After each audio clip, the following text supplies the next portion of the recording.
Hello friends, Alka शादा channel में आज मैं आपके सामने एक बहुत ही प्यारी बेहतरीन परमार्थी कहानी लेके आई हूँ। और आज मेरी कहानी का शीर्षक है दाता से दाता को मांगो, यानी कि भगवान से भगवान को मांगो।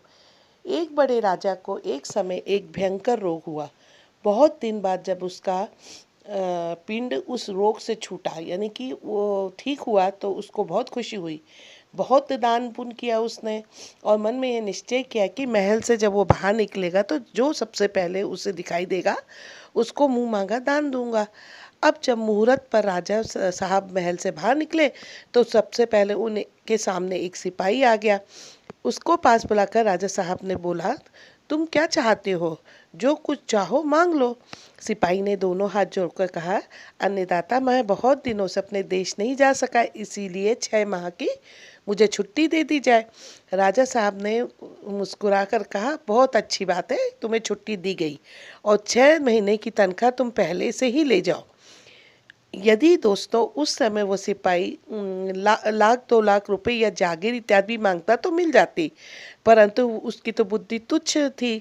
उसको ये ज्ञात ही नहीं था कि कोई ऐसी वस्तु मांगने योग्य है। यही दशा आजकल उन मनुष्यों की है जो सर्वोपरि भगवान से सबसे श्रेष्ठ नहीं मांगते, कि जिसको पाकर फिर और कभी कुछ मांगने की आवश्यकता न रहे।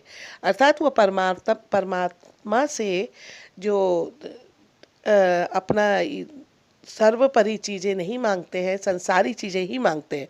कोई धन मांगता है, कोई संतान चाहता है, कोई कुछ चाहता है, परंतु बगैर अधिकार के कुछ नहीं मिलता है। बुद्धिमान तो वही व्यक्ति है जो कि परमात्मा से परमात्मा को ही मांगना चाहता है और उसको पाकर फिर किस चीज़ की ज़रूरत उसके पास रही ही नहीं जाती। उसके आनंद का कोई सीमा नहीं रहती है। फिर वह आनंद सदा एक रस रहने वाला है। अर्थात इस कहानी का सारांश यही है कि हमें परमात्मा से छोटी मोटी चीज़ें, संसारी चीज़ें को ना मांगते हुए परमात्मा को हमें उनको खुद ही मांगना चाहिए। तो ये छोटी मोटी संसारी चीज़ें तो अपने आप हमें उनसे, उनकी कृपा से मिल ही जाएगी। तो दोस्तों, आशा करती हूँ कि मेरी स्टोरी आज की आपको बहुत पसंद आई होगी, और अगर आपको पसंद आए तो आप इसे लाइक शेयर कीजिएगा। Thank you friends.